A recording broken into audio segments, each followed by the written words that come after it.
साइकॉन। साइकॉन का last topic है ये। हम स्ट्रक्चर पढ़ चुके, इसके स्केलेटन पढ़ चुके, हिस्टोलॉजी पढ़ चुके। अब हम रिप्रोडक्शन देखेंगे। रिप्रोडक्शन मतलब प्रजनन करना। प्रजनन मतलब अपने ही जैसे नए जीवों को उत्पन्न करना, है ना, ये कहलाता है रिप्रोडक्शन। तो साइकॉन में दो प्रकार का रिप्रोडक्शन होता है। कितने टाइप का रिप्रोडक्शन होगा? दो टाइप का। कौन कौन से? एसेक्सुअल भी होगा और सेक्सुअल भी होगा। एसेक्सुअल मतलब क्या समझते हो? मतलब सिंगल पेरेंट गैमेट बनेंगे? नहीं बनेंगे। जिनमें गैमेट्स नहीं बनते, पेरेंट्स से नए इंडिविजुअल तो बनेंगे, इंडिविजुअल्स बनते जाएंगे, लेकिन उनमें गैमेट का ट्रांसफर या गैमेट का फ्यूजन नहीं होगा। ठीक है। जबकि दूसरा टाइप क्या होता है हमारा? Sexual reproduction. सेक्सुअल रिप्रोडक्शन में भी नए इंडिविजुअल्स बनेंगे, लेकिन इनमें अंतर है। क्या अंतर है यहाँ पे? गैमेट्स बनेंगे। मेल गैमेट स्पर्म और फीमेल गैमेट ओवा का निर्माण होगा। स्पर्म ओवा को फ्यूज करेगा, जाइगोट बनेगा और जाइगोट आगे नए जीव का विकास करेगा, है ना। तो दोनों में अंतर है। ठीक है। अब देखो, यह जो एसेक्सुअल रिप्रोडक्शन है साइकॉन में, वो 4 टाइप से हो सकता है ना। एसेक्सुअल रिप्रोडक्शन की इसके साइकॉन में 4 मेथड हैं। चारों को हम एक एक करके डील करेंगे। पहला है बडिंग। पहला क्या है? बडिंग मतलब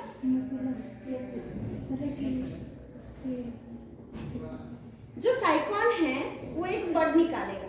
कली जानते हो ना, कलिकोत्पादन मुकुलन जिसको बोलते हो आप लोग।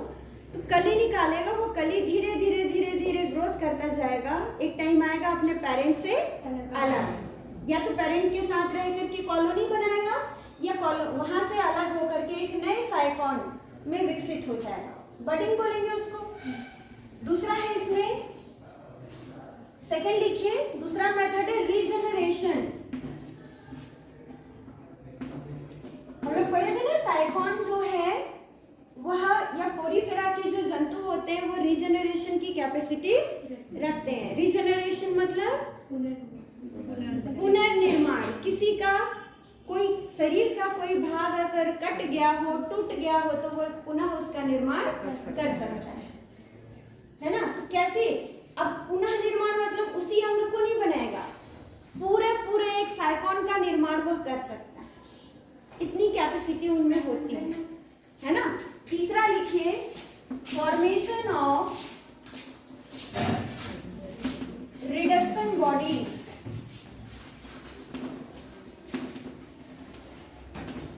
Formation of reduction bodies. मान लीजिए साइकॉन पूरा टूट गया, चूरा चूरा हो गया बोलेंगे, है ना। साइकॉन खंड खंड में, कोई कटा नहीं, एक भाग नहीं कटा, पूरा बॉडी क्या हो गया? टुकड़े टुकड़े में टूट गया। इसको बोलेंगे रिडक्शन बॉडीज, जो छोटे छोटे टुकड़े हैं।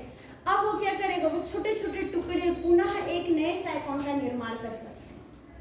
कट गया वो भाग तो बना ही रहा है ना। जो पूरा शरीर भी अगर पूरा टूट जाएगा तो प्रत्येक टुकड़ा उसका एक नया जीव बना सकता है, एक नया साइकॉन बना सकता है। वो कहलाता है formation of reduction bodies. Deal करेंगे अभी। चौथा है जेम्यूल फॉर्मेशन।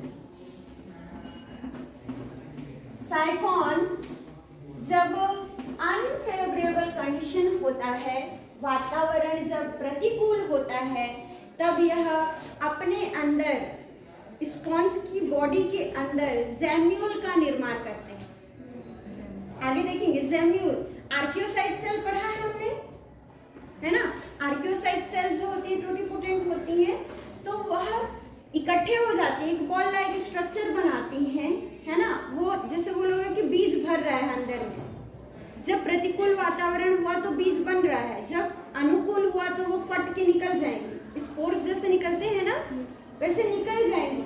और नए साइकॉन का निर्माण कर दें। तो जो अंदर में भर रहा है, बन रहा है, वो क्या है? जैम्यूल। आगे देखेंगे, इसको बोलते हैं स्पॉन्ज जैम्यूल। तो जैम्यूल फॉर्मेशन के द्वारा भी एसेक्सुअल रिप्रोडक्शन करते हैं। ठीक है, एक एक करके देखेंगे आप। तो देखो, एसेक्सुअल और सेक्सुअल रिप्रोडक्शन, उसमें हम सबसे पहले क्या देखेंगे? Asexual reproduction. तो लिखिए आप, एसेक्सुअल रिप्रोडक्शन। अच्छा,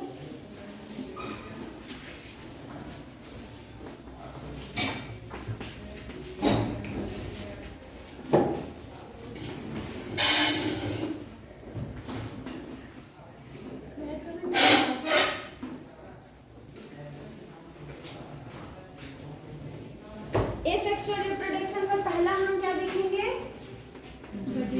बडिंग। देखिए कैसे।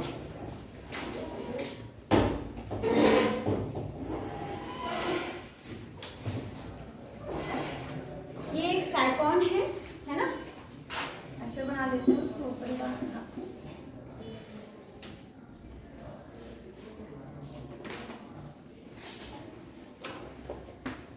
ये एक साइकॉन है ना? पूरा स्ट्रक्चर हम पढ़ चुके हैं। ये ऑस्किलम है, इसके बॉडी पर बहुत सारे छिद्र होंगे, उसको क्या बोलेंगे? ऑस्टिया। ये उसका बेस है जिससे वो चिपका हुआ होता है। ठीक है, आगे देखिए तो इससे, इस बेस वाले भाग से एक छोटा सा, यहां से देखिए छोटा सा बड यहां से निकल रहा है। क्या हो रहा है? बड बन रहा है, कली निकल रहा है। हम सभी पौधे लगाते हैं, पौधे में हमने कली निकलना देखा है, जीव में हम देख रहे हैं ना। तो ये है बड। हाँ, धीरे धीरे ये बड फॉर्मिंग, मतलब बड निकलना स्टार्ट हुआ। आगे देखिए, अब बड धीरे धीरे डेवलप होगा, पेरेंट बॉडी से भोजन ले रहा है, सब चीजें ले रहा है ना, धीरे धीरे अब डेवलप होगा वो।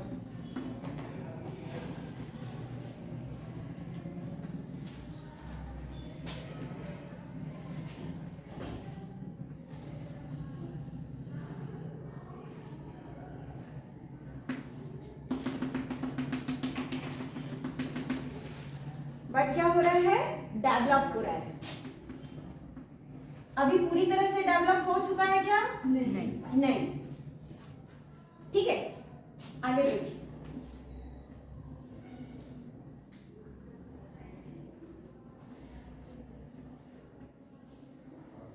अब बोलो, डेवलप है? नहीं है, हल्का फुल्का तो हो ही गया है ना? है ना? डेवलप्ड हो गया है। अब देखो ये क्या होता है, इसको हम बोल सकते हैं कि डॉटर इंडिविजुअल। ये पेरेंट हो जाएगा ना? पेरेंट से जहां से बडिंग स्टार्ट हुआ था वो पेरेंट इंडिविजुअल कहलाएगा। जो नया बडिंग करके बना है वो क्या कहलाएगा? Daughter individual. क्या कहलाएगा? Daughter individual. अब क्या होता है देखो, अब यहाँ पे दो सिचुएशन है। पहला सिचुएशन क्या है कि हो सकता है कि यह जो है, यहाँ देखिए डायग्राम को देखिए, यह जो नया इंडिविजुअल बना है, यंग जो बडिंग से बना हुआ है, ये यहाँ से कॉन्स्ट्रिक्शन हो, दरार हो, यहाँ पे दरार बन जाए और यहाँ से कट के ये अलग हो जाए। ये देखो, ये क्या है? ये यंग साइकॉन है। कब बना ये? जब इससे डिटैच हुआ।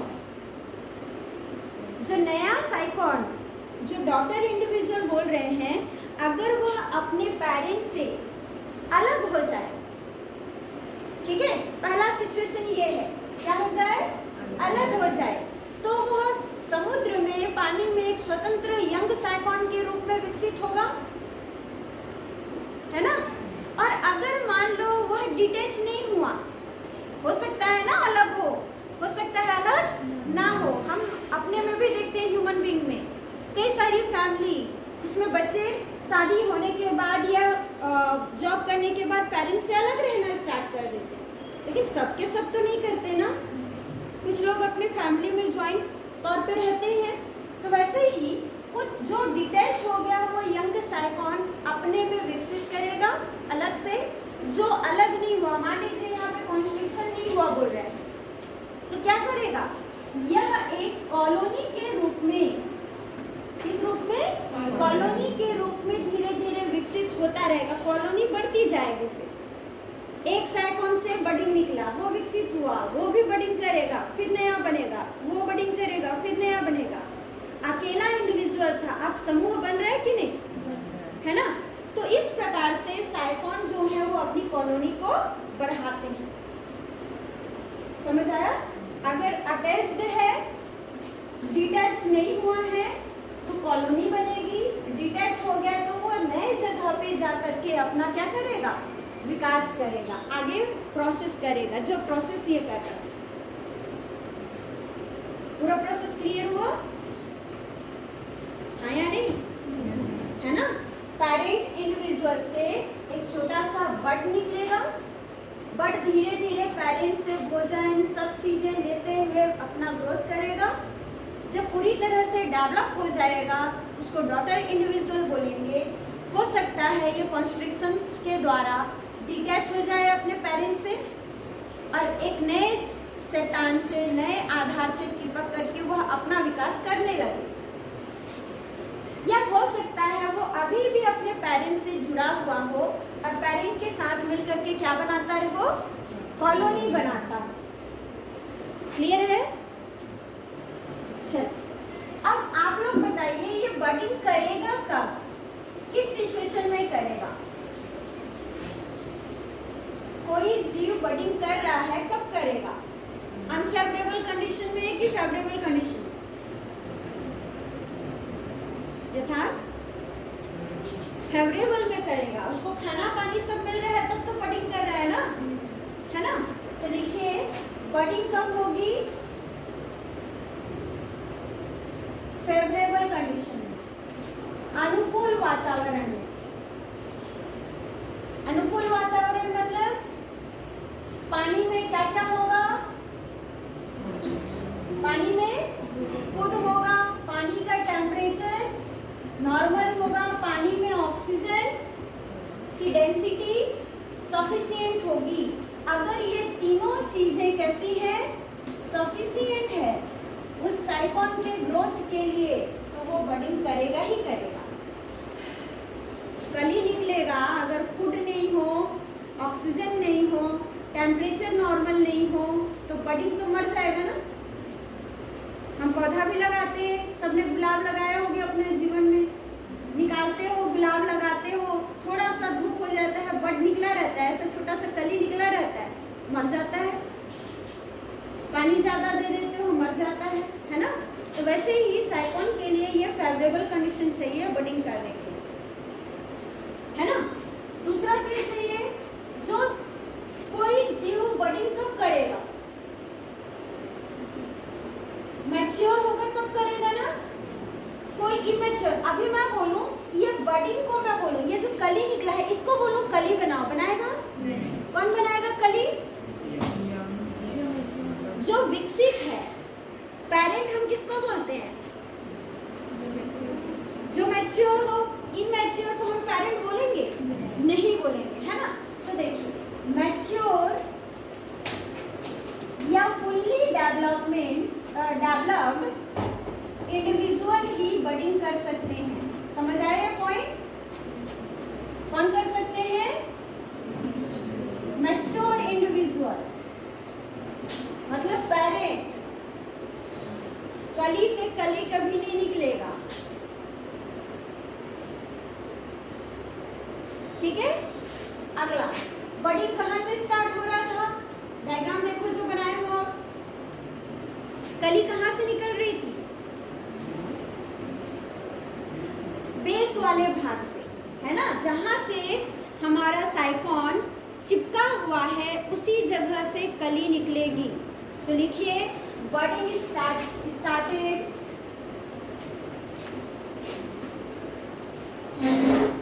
एट द स्टोलन, बेस को स्टोलन के नाम बेस, दोनों लिख सकते हैं। स्टोलन लिखिए या बेस लिखिए, किस रूप में निकल रहा था? सीधा लंबा खींच गया क्या पहले से? क्या निकला था शुरू में? एक छोटा सा उभार के रूप में। लिखिए एज एन स्मॉल आउटग्रोथ।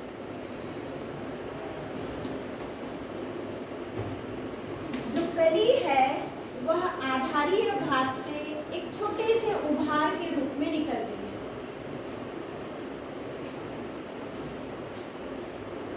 फिर क्या हो रहा है? कली तो निकल गई आधार से, उसके बाद क्या हुआ? कली जो छोटा सा निकला था क्या हुआ उसमें? कैसे डेवलप हुआ? अपनी साइज में ग्रोथ किया ना, है ना? तो अब धीरे धीरे जो छोटी सी कली निकली थी वो डेवलप कैसे होगी? तो वह अपने साइज में ग्रोथ कर रही है। जितने स्ट्रक्चर एक पेरेंट के होते हैं, पढ़ा है ना हमने? पेरेंट में ऑस्क्यूलम, ऑस्टिया, ये सब का निर्माण धीरे धीरे उसमें हो रहा है। तो लिखिए अगला, जो बर्ड छोटे से उभार के रूप में निकला था वह अब अपने साइज में क्या करेगा? वृद्धि करेगा कि नहीं? है ना? साइज को घटाएगा तो नहीं, है ना? और जितने भी structural ostia, osculum, incurrent, radial canal, choanocyte, pinacocyte, इन सब का निर्माण करेगा। And all the structural component develop. तारीफ पढ़ा चुका है कौन कौन से कंपोनेंट्स थे कैनाल सिस्टम के। तो वो सभी स्ट्रक्चर क्या बनेंगे? अब विकसित होने लगेंगे, क्योंकि कल को जाके उस साइकिल को अपने पेरेंट्स से अलग होना पड़े तो उसके पास वो चीजें होनी चाहिए ना, खाना खाने के लिए, पानी को ग्रहण करने के लिए, श्वसन कराने के लिए, सभी चीजें उसको चाहिए। तो वो सब चीजों को वो विकसित कर लेता है। ऑस्टिया और ऑस्क्यूलम भी डेवलप हो जाते हैं। क्या डेवलप हो जाएंगे? ऑस्क्यूलम। और जैसे ही ऑस्टिया और ऑस्क्यूलम डेवलप हो गए, वह एक यंग इंडिविजुअल में कन्वर्ट हो जाएगा, यंग साइकॉन में कन्वर्ट हो जाएगा।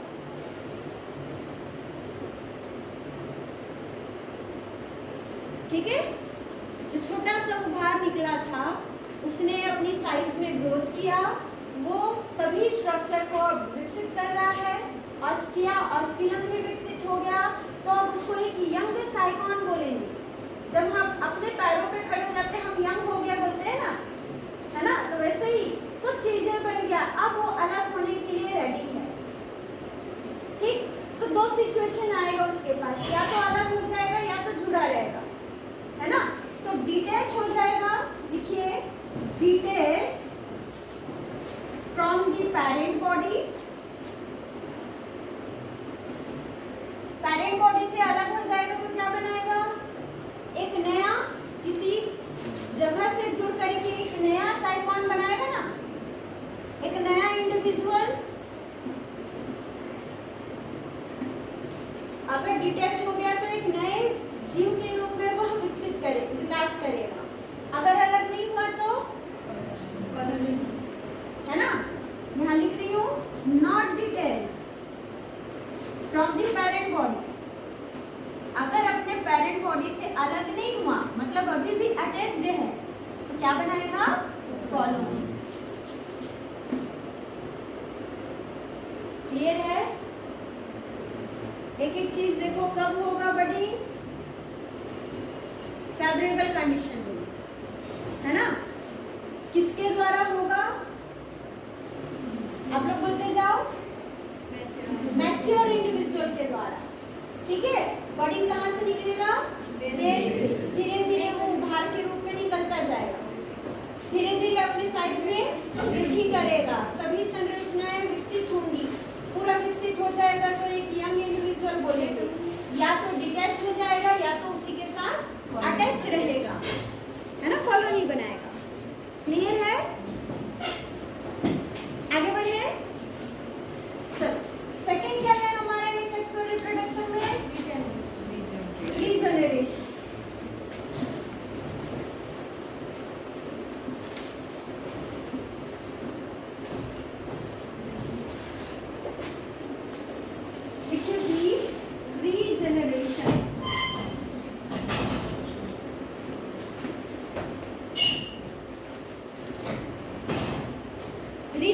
रीजनरेशन में क्या होता है देखिए,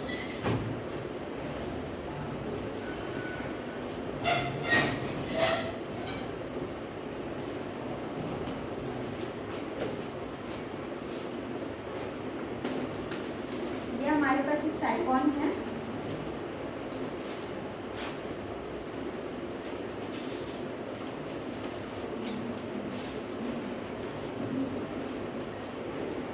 मान लेते हैं यह जो साइकॉन है यह किसी कारण से, कारण कुछ भी हो सकता है, किसी कारणवश यह टुकड़ों में टूट गया, ऐसे करके कट गया।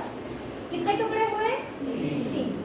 मान लेते हैं ये ए है, ये बी है और ये सी। किसी भी रीजन से अगर उसकी बॉडी टूट जाती है, कट जाती है ना, तो वो कटे हुए भाग अपने आप को कैसे निर्मित कर रहे हैं देखिए, ये देखिए, ये अलग से विकास करेगा इतना भाग, ये इस भाग को हमने बोला ए, है ना, दूसरा भाग है हमारा ये बी वाला भाग, यह भाग अलग से विकास कर रहा है, और ये जो है नीचे वाला भाग यह है हमारा सी। तीनों भाग अलग अलग रूप से क्या कर रहे हैं? विकास कर रहे हैं। और जब हम देखते हैं कि तीनों से एक एक नए साइकॉन का निर्माण हो जाता है, ये देखिए, ये एक नया साइकॉन बना रहा है,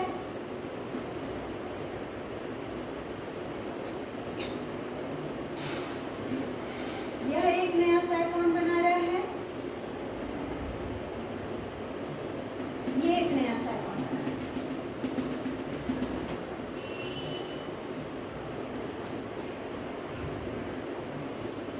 जितने भाग टूटे हुए थे, कटे हुए थे, प्रत्येक भाग ने एक नया नया, है ना, इसको हम बोल सकते हैं रीजेनरेटेड इंडिविजुअल्स। क्या बोलेंगे? रीजेनरेटेड इंडिविजुअल्स, पुनः निर्मित हुए जीव। कैसे जीव हैं ये? पुनः निर्मित हुए जीव।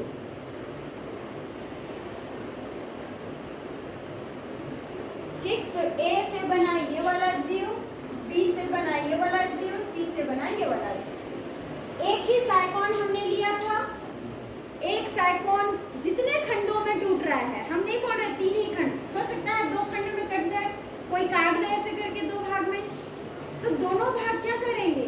धीरे धीरे धीरे अपने में रिजेनरेशन की प्रोसेस करेंगे और एक नया जीव, नया साइकॉन का निर्माण कर देंगे। इसी प्रोसेस को हम क्या बोलते हैं? रिजेनरेशन। समझ आया? तो 1 से 3 बन गया ना, है ना? अब बताओ मेरे को, रीजेनरेशन कब होगा, फेवरेबल या अनफेवरेबल?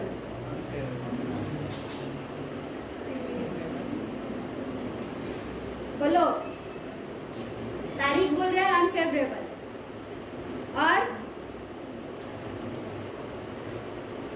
सोचो थोड़ा सा,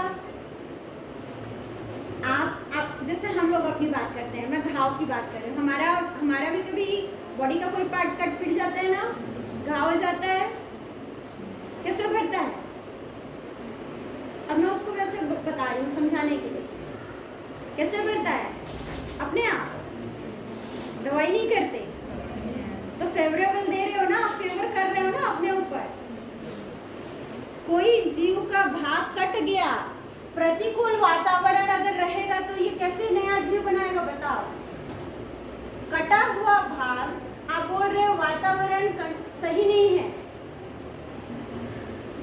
अपने आप अपने आप नहीं कटेगा, तो वो कटने की बात अलग है, कटा वो अनफेवरेबल नहीं है उसके लिए, वो हो सकता है कैसे भी कटा हो, हम उसको नहीं बोल रहे, हम बोले रीजनरेशन की प्रोसेस किस कंडीशन में, हमने थोड़ी ना बोला वो कटेगा किस कंडीशन में। अब बोलो, फेवरेबल कंडीशन में। कटा हुआ भाग एक नए विकसित जीव का निर्माण तभी करेगा जब उसको अनुकूल वातावरण मिलेगा, प्रतिकूल रहा तो नहीं बना पाएगा ना, है ना?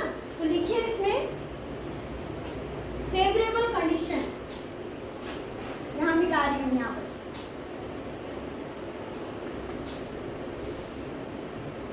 फेवरेबल भी होना चाहिए या सेमी फेवरेबल भी होनी चाहिए, देखो, लेकिन अनफेवरेबल कभी नहीं होगा।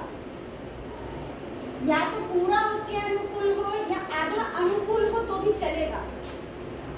इन दोनों कंडीशन में रीजनरेशन की प्रोसेस होगी।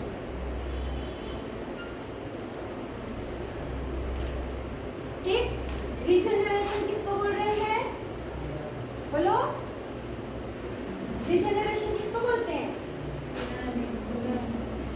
पुनर्निर्माण। किसका पुनर्निर्माण? बना है उसी का निर्माण, कि कटे हुए भाग का निर्माण, है ना। तो लिखिए, रीमेक और repair the damaged part of the body. शरीर का वह भाग जो डैमेज हुआ है, जो भाग टूटा है वही बना रहा है ना, जो नहीं टूटा है वो बना रहा है क्या? नहीं बना रहा है। तो शरीर का जो डैमेज्ड पार्ट है वो रिपेयर कर रहा है या रीमेक कर रहा है, अपने आप को पुनः बना रहा है, उसे रीजनरेशन कहते हैं। ठीक है, तो क्या होगा इसमें? सबसे पहले तो वो कटेगा तब रीजनरेशन करेगा ना। नए निर्माण करने के लिए कटना जरूरी है, छोटे छोटे टुकड़े होना जरूरी है। तो स्मॉल बॉडी पीसेस,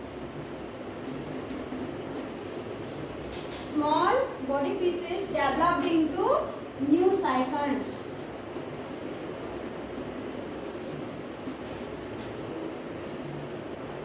जो छोटे छोटे टुकड़े हुए हैं वो टुकड़े एक नए साइकॉन का निर्माण कर रहे हैं।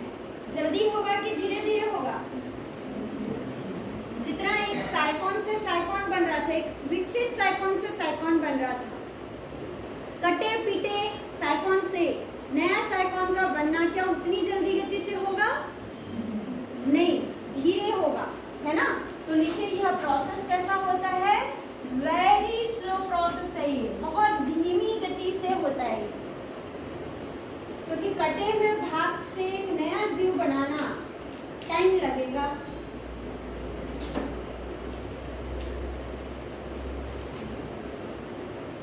है ना। अब साइकॉन में क्या होता है, इसको लिख लीजिए, ये एक नंबर में पूछ सकता है। साइकॉन में रीजनरेशन की बहुत अत्यधिक क्षमता पाई जाती है, इसको बोलते हैं ग्रेट पावर ऑफ रीजनरेशन। ये आपके एग्जाम में एक नंबर में पूछा जा सकता है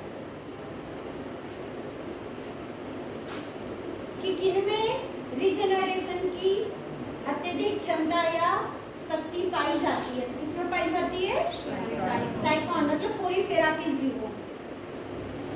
क्लियर है रीजनरेशन, है ना।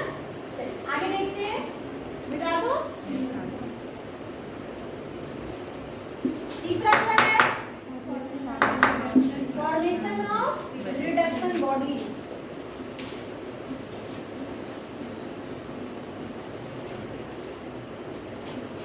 लिखिए, फॉर्मेशन ऑफ रिडक्शन बॉडीज।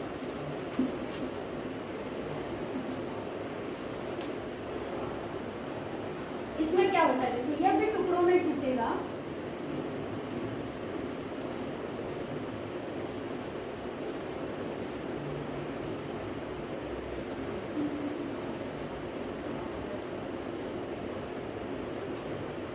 लेकिन ये टूटता कैसे है?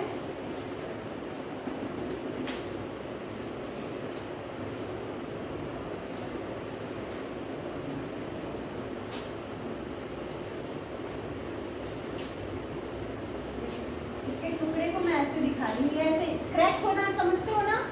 कोई चीज क्रैक होती है तो कैसे दिखती है? सेम वैसे ही इसको हम क्रैक करेंगे, तोड़ेंगे, चूरा चूरा हो जाता है।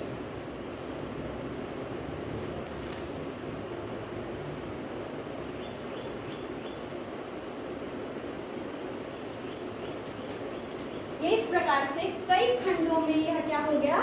टूट गया। ये साइकॉन है, ये उसकी पूरी बॉडी जो है वो स्प्लिट हो चुकी है, टूट चुकी है।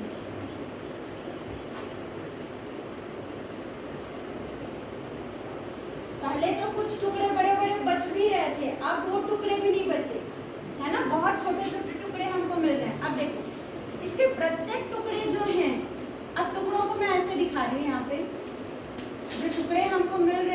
ऐसे हैं,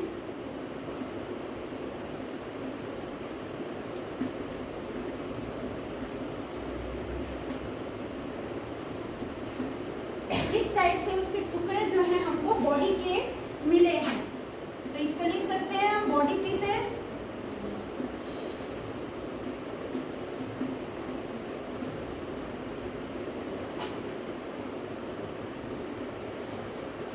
ठीक है, यहाँ पे दो कंडीशन है, देखो हो सकता है इसके प्रत्येक जो टुकड़े हैं यह नए साइकॉन का निर्माण करें,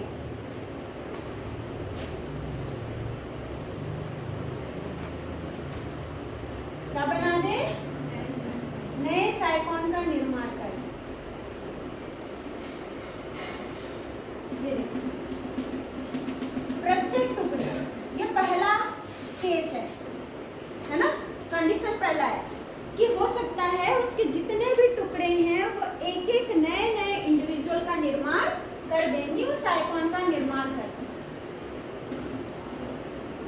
लिख लो यहाँ पे, each piece develop into a new individual। प्रत्येक टुकड़े से क्या बन रहा है, एक नया साइकॉन, एक नया जीव बन रहा है साइकॉन। ये पहला कंडीशन। दूसरा,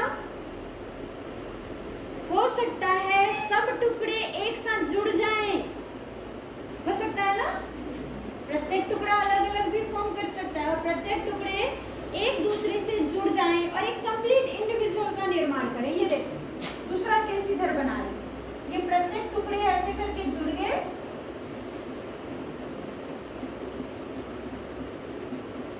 लिखिए रीयूनाइट, क्या लिखेंगे, reunite to form complete individual. सभी टुकड़े एक दूसरे से जुड़ जाएंगे, आपस में जुड़ करके एक नए साइकॉन, यह भी साइकॉन ही बना रहे हैं लेकिन अलग अलग होकर के नहीं, एक साथ होकर। हमारा तो उद्देश्य ही है साइकॉन का निर्माण करना, है ना, लेकिन कैसे करें, अगर हम जुड़ करके, वो सभी टुकड़े जुड़ करके बना रहे हैं तो भी साइकॉन बन रहा है, लेकिन सिंगल बन रहा है, एक कंप्लीट इंडिविजुअल बन रहा है। और जो टुकड़े टुकड़े हैं वह भी साइकॉन का निर्माण कर रहे हैं। ठीक है, तो इसको बोलते हैं formation of reduction bodies.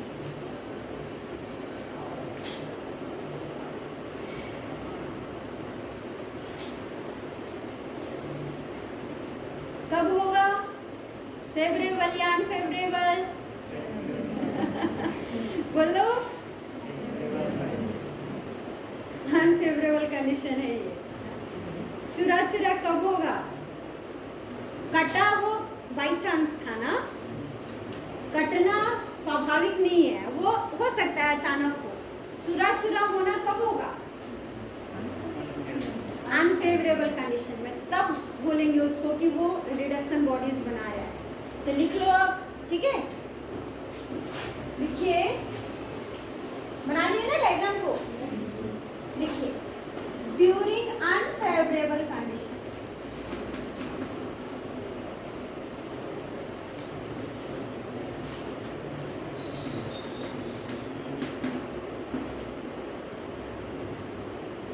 Unfavourable condition जब आएगा तभी आपका जो साइकॉन है, एक विकसित साइकॉन, वह छोटे छोटे टुकड़ों में टूटेगा।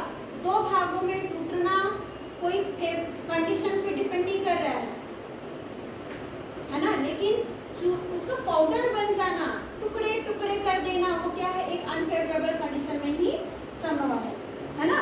तो लिखिए the Sycon breaks itself into small pieces. जब अनफेवरेबल कंडीशन आती है, देखो ये कब होगा, जब जैसे मान लो वातावरण अनुकूल नहीं है, तो साइकॉन चाहेगा अपने आप को बचाना, तो बचाता कैसे है, पहले अपने आप को तोड़ देता है।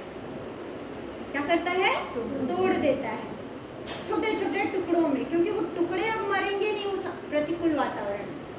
अब जैसे ही अनुकूल वातावरण मिला, छोटे छोटे टुकड़े क्या किए, नए साइकोन का निर्माण कर दिए। जैसे हम लोग देखते हैं ना, बीज में, पौधों में देखते हैं, बीज जो है डोरमेंसी में जाते हैं, सुना हो, सुसुप्तावस्था। जीवों में देखे हो जो जमीन के अंदर खोद के रहते हैं, है ना, जब वो टेम्परेचर को सहन नहीं कर पाते तो जमीन के अंदर चले जाते हैं, जब टेम्परेचर फेवरेबल आता है तो ऊपर आ जाते हैं। पौधों में आप बीजों को देखेंगे तो बीज भी डोरमेंसी शो करते हैं। जब वातावरण अनुकूल नहीं रहता है वो जर्मिनेट नहीं करते, जब वातावरण लगता है कि अनुकूल है तो जर्मिनेशन शो करते हैं। तो वैसे ही प्रतिकूल वातावरण जब आता है तो साइकोन टुकड़ों टुकड़ों में अपने आप को तोड़ देता है, और ये टुकड़े जब अनुकूल वातावरण आता है तब नए साइकोन का निर्माण कर देते हैं। क्लियर है? लिखिए, है ना। अगला, अब ये जो छोटे छोटे टुकड़े हुए हैं, इन सभी टुकड़ों में क्या है, एक्टोडर्म और एंडोडर्म है ना।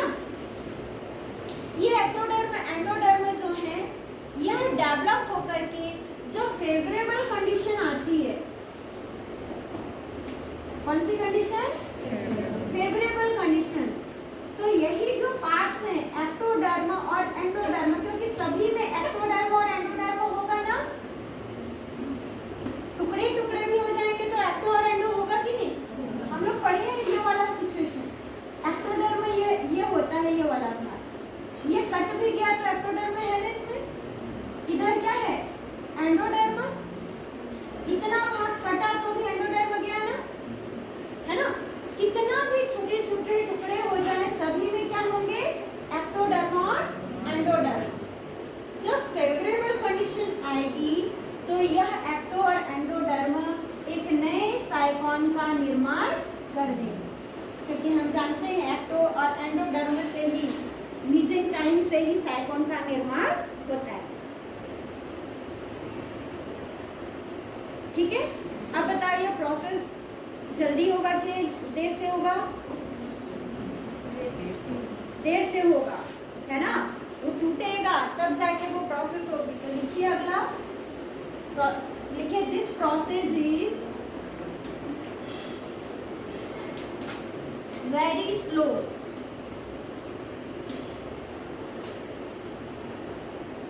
जो धीरे है क्योंकि यह बहुत ही ज्यादा टाइम लेता है।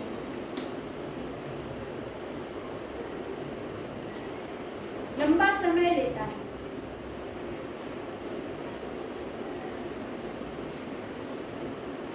ठीक है ना। अगला क्या होगा, सैमुअल फॉर्मेशन। इसको हम प्रैक्टिकल में भी लिखेंगे, स्लाइड में है ना, स्पॉन सैमुअल, तो ध्यान से समझिएगा इसको।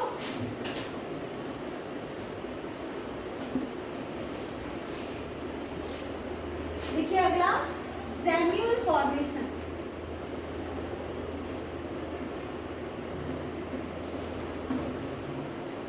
सैमुअल का निर्माण, इधर बना रही हूं सैमुअल को।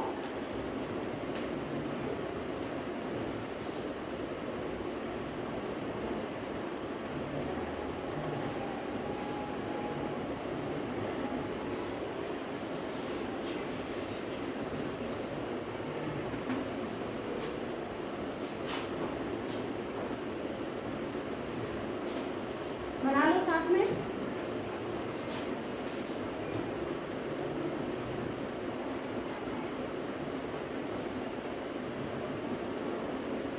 ये है सैमुअल, आर्कियोसाइट सेल्स बनाते हैं।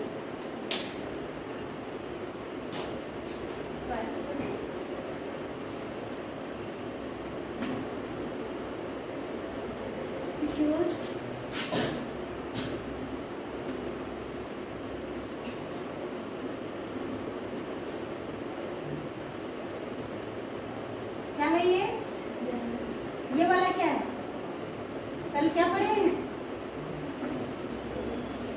स्पिक्यूल्स। मोनो एक्सॉन है कि ट्राई एक्सॉन है, ये वाला कौन सा है,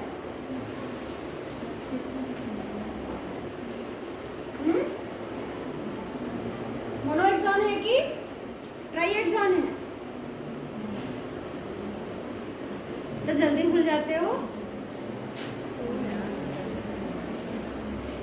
3 सिरे नजर आ रहे हैं उसमें? आ रहे हैं? सिग्नल तो है, मैंने बस क्रॉस कर दिया है। ये एक लिया मैंने स्पिक्यूल, दूसरा स्पिक्यूल इसको क्रॉस कर रहा है। 4 कैसे हो गया? 4 किसको बोलेंगे?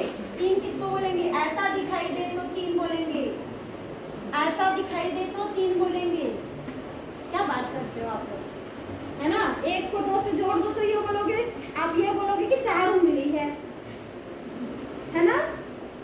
आरती, ये कितनी उंगली है? बोलो न्यासा, 2 ना? लेकिन आप लोग तो 4 बोल रहे हो। हाँ, ऐसे नहीं होता। मोनो एक्सॉन स्पिक्यूल्स हैं। स्ट्रक्चर देख लो, ये वाला भाग है माइक्रोपाइल। क्या है? माइक्रोपाइल वाला रीजन है, ठीक है। जो स्पिक्यूल्स है वो स्पिक्यूल्स किसके हैं, कैसे हैं? मोनो एक्सॉन या triaxon? Monaxon spicules हैं। ये इनर मेम्ब्रेन है। कौन सी मेम्ब्रेन है? Inner membrane. ये है आउटर मेम्ब्रेन।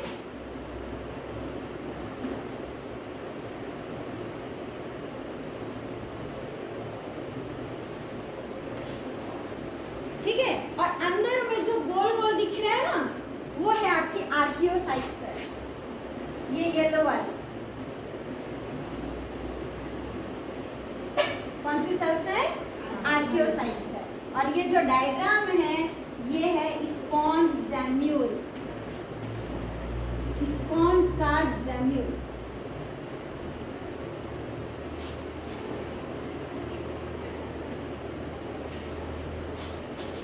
बना लो, फिर डील करते हैं।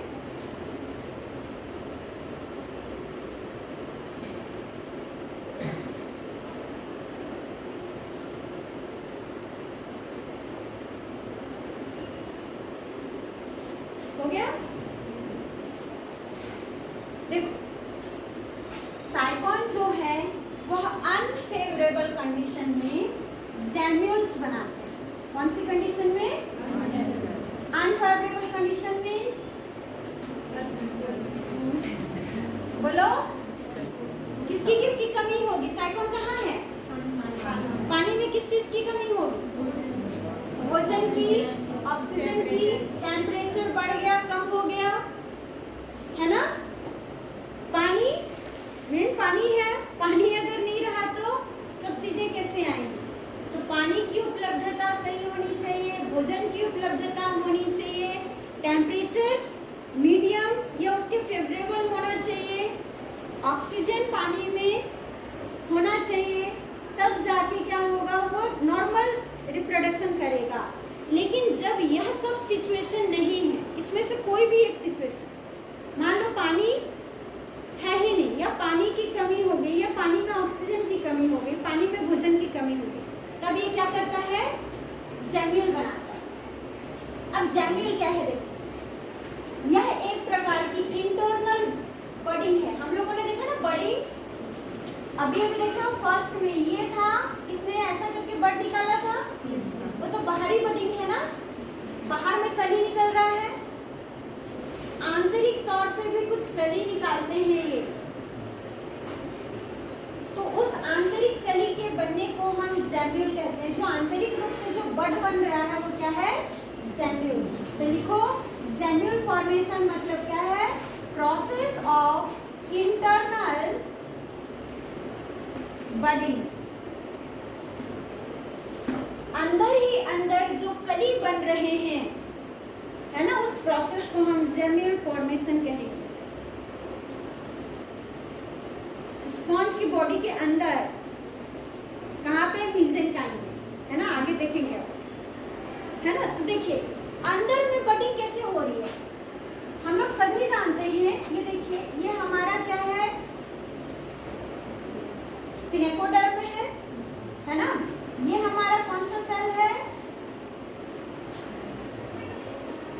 पोरोसाइट सेल है और इसके बीच में क्या है, ये वाला भाग, ये मेसेंकाइम है ना, पढ़ चुके हैं अपन, है ना। आउटर पिनेकोडर्म, इनर कोइनोडर्म और बीच में मेसेंकाइम। इस मेसेंकाइम में हमने एक सेल पढ़ा था, उस सेल का नाम है आर्कियोसाइट। क्या पढ़ा था? आर्कियोसाइट। वो सेल जो सब चीजों का, सभी सेल्स का निर्माण कर सकती है, पढ़े हैं, इसलिए इसको टोटिपोटेंट सेल्स भी हम कहते हैं। किस नाम से पुकारते हैं? क्यों बोलते हैं टोटिपोटेंट?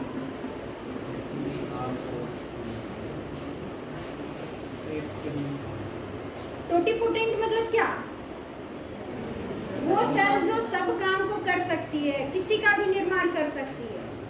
वो आपके पोरोसाइट सेल को भी बना सकती है, जर्म सेल्स भी बना सकती है, भोजन का स्टोरेज करने का काम भी कर सकती है, प्रोटेक्शन करने का काम भी कर सकती है, सपोर्ट देने का काम भी कर सकती है, मतलब एवरीथिंग, हर चीज को वो कर सकता है।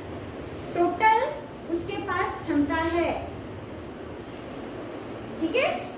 तो उसको हम क्या बोल देते हैं? Totipotent cell. तो ये जो है, ये आर्कियोसाइट सेल, ये हमारे मेसेंकाइम में है और इसी आर्कियोसाइट सेल से जेम्यूल का निर्माण होता है। किसका निर्माण होता है? जेम्यूल का। तो लिखिए डेवलप्ड फ्रॉम, जेम्यूल कहां से बन रहा है? आर्कियोसाइट्स।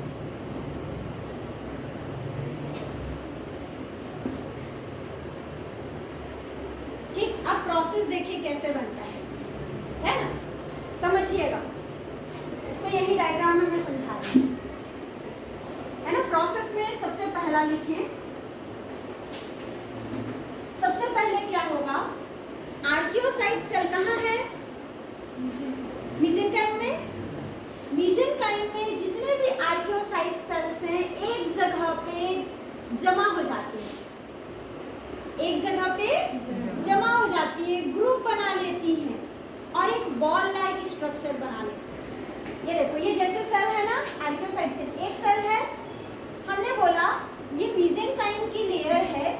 मेसेंकाइम में बहुत सारे ऐसे आर्कियोसाइट सेल एक जगह आके कलेक्ट हो गया, क्या बन गया? बॉल। ये सेल्स का नाम क्या है? Archaeocyte cell. सब एक साथ ग्रुप बना लिया तो क्या बन गया? कहाँ पे बन रहा है ये बॉल? मेसेंकाइम। पहला प्रोसेस हुआ। अब बॉल बन गया तो बॉल के ऊपर धीरे धीरे लेयर्स का निर्माण होता है आर्कियोसाइट सेल के द्वारा। सब काम आर्कियोसाइट कर रहा है, ऑलराउंडर बोल सकते हो उसको, है ना। हर काम करेगा, बना भी रहा है, उसको कवर भी कर रहा है। देखो, तो जितनी आर्कियोसाइट सेल यहाँ जुड़े हुए हैं उसके ऊपर अब लेयरिंग करेगा, ठीक है। तो ये देखो, पहला लेयर, पहले क्या बनेगा? इनर या आउटर?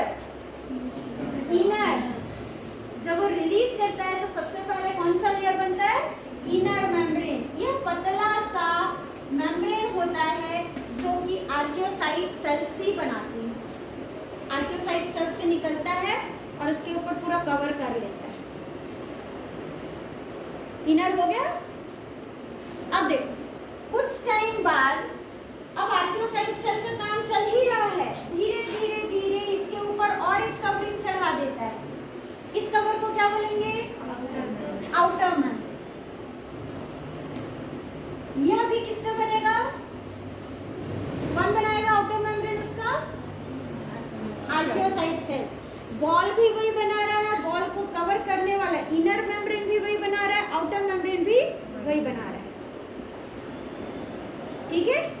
अब कुछ टाइम के बाद देखते हैं इस इनर और आउटर, इधर देखो डायग्राम में, ये इनर है, ये आउटर है।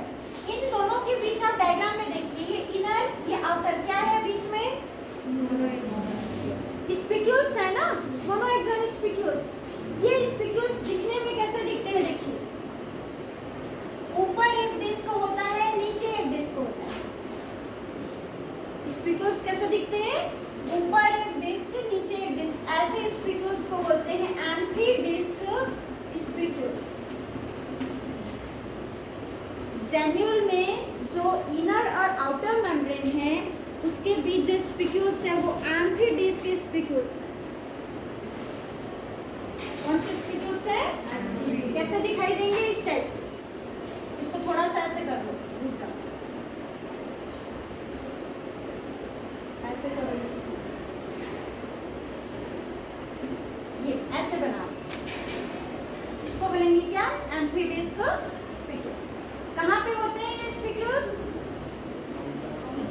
आउटर और इनर मेम्ब्रेन के बीच, ठीक है।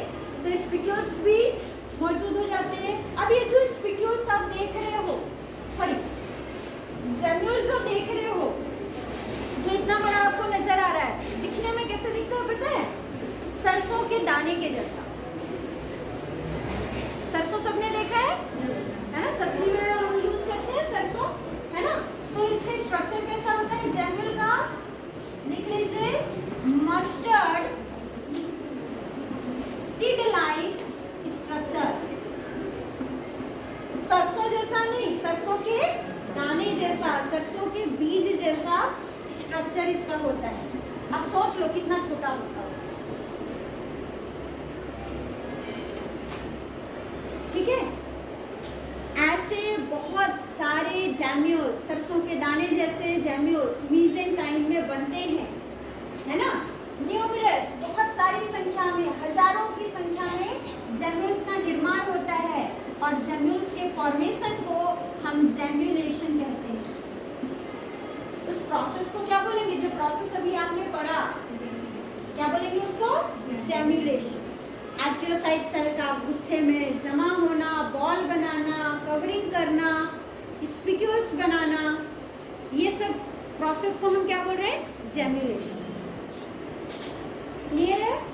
अब देखो, जब साइकोन की बॉडी टूट जाती है, साइकोन खत्म हो जाता है, साइकोन की बॉडी डिजेनरेट हो जाती है, तो ये जैम्यूल्स फ्री कर दिए जाते हैं। क्या कर दिए जाएंगे? फ्री कर दिए जाएंगे, ठीक है। जैम्यूल्स का जो आउटर सरफेस होता है, इसकी जो बाहरी सरफेस होती है, उसमें कुछ हेयर लाइक, ऐसे हेयर लाइक स्ट्रक्चर्स भी होते हैं। मतलब जैम्यूल के बाहर वो जो बॉल लाइक स्ट्रक्चर है, उसके बाहर कुछ बाल जैसी संरचनाएं होती हैं। समुद्री जो स्पॉन्ज होते हैं उनमें जब अनफेवरेबल कंडीशन है, अब समझिएगा, अनफेवरेबल कंडीशन है, तब आपका जो आर्कियोसाइट सेल है इकट्ठा होकर के इस प्रकार से जैम्यूल बना के ठहरा हुआ है। कब? प्रतिकूल या अनुकूल में? प्रतिकूल वातावरण, है ना? जैसे ही अनुकूल वातावरण आता है, मतलब मान लीजिए पानी में भोजन उपलब्ध है, पानी में ऑक्सीजन उपलब्ध हो गया, तब क्या करते हैं? जो जमा हुए इस जैम्यूल्स हैं, ये माइक्रोपाइल रीजन से होते हुए, अब एक तरह से समझना, फट गया। ये क्या हो गया? फट गया। इस माइक्रोपाइलर रीजन से ये जैम्यूल बाहर की ओर निकल जाते हैं। कब? अनुकूल या प्रतिकूल? अनुकूल। प्रतिकूल वातावरण में वो अंदर भरे रहेंगे। जब अनुकूल वातावरण आया, वो माइक्रोपाइल जो है छोटा सा छेद होता है ना जैम्यूल का, उस छेद को फाड़ते हुए वो जैम्यूल्स क्या हो जाते हैं? बाहर की ओर निकल जाते हैं, फ्री हो जाते हैं, और बाहर में पानी में ये तैरते हुए, पानी में आगे तैरते हुए ये धीरे धीरे विकसित होकर के एक यंग साइकोन का निर्माण कर देते हैं। आगे की प्रोसेस कहाँ होगी? पानी में होगी, है ना? क्लियर है? प्रतिकूल वातावरण में वो हमेशा अंदर रहेंगे, जब अनुकूल वातावरण आया तब निकलेंगे, और जब पानी में फ्री हो जाएंगे, धीरे विकसित होते हुए एक यंग साइकोन का निर्माण करेंगे। क्लियर है इतना? चलो, अब अगर कोई जीव जैम्यूल बना रहा है, कुछ न कुछ तो महत्व होगा ना, किस लिए ये अंदर में बॉडी कैसा बना रहा है, इतना लंबा चौड़ा काम क्यों कर रहा है? तो लिखो, इसके बेनिफिट्स या सिग्निफिकेंस क्या है? बोलो, किस लिए करता होगा?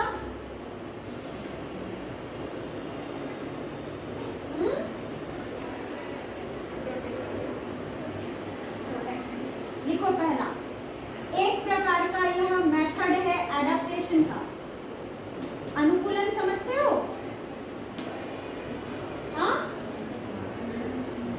टर्बुलेंस समझते हो? यथार्थ क्या होता है? हाँ हाँ, अगर हमारे इन्वायरमेंट में किसी प्रकार का परिवर्तन हो रहा है तो हमारा बॉडी कैसे अपने आप को ढाल रहा है। जैसे गर्मी का दिन आता है तो हम पसीना निकाल लेते हैं ना, टेम्परेचर मेंटेन करते हैं। ठंडी के दिन में क्यों पसीना नहीं निकालते? क्योंकि बाहर का वातावरण का टेम्परेचर क्या है, कम है, तो हमारा शरीर एनर्जी चाहता है तो हम कपकपाते हैं। एडेप्टेशन हुआ ना, ठीक है। गर्मी के दिन में हम कपकपाते नहीं है, ठंडी के दिन में हम पसीना नहीं निकालते, वो हमारा एक प्रकार का एडेप्टेशन है। वैसे ही स्पॉन्ज भी क्या करता है, जब प्रतिकूल वातावरण आता है तो अपने आप को एडप्ट करता है। कैसे एडप्ट करता है? अब बाहर रहना तो साइकोन बनाना तो संभव नहीं है बाहर, क्या करते हैं अंदर में बडिंग करते हैं। बाहर बडिंग करेंगे तो मर जाएगा वो। हमने बडिंग भी पढ़ा ना, ये बडिंग है ये वाला। अगर बाहर पे बडिंग बनाते तो भोजन मिलता उसको, पानी में ऑक्सीजन नहीं है, पानी में भोजन नहीं है, बेचारा मर जाता। बनाने का कोई मतलब निकलता? तो वो क्या करता है, बाहर नहीं कर सकते तो हम क्या करेंगे, अंदर ही अंदर जब अनुकूल आएगा वातावरण रिलीज कर देंगे, ठीक है। तो एडेप्टेशन का एक मेथड है। दूसरा डिस्पर्जन।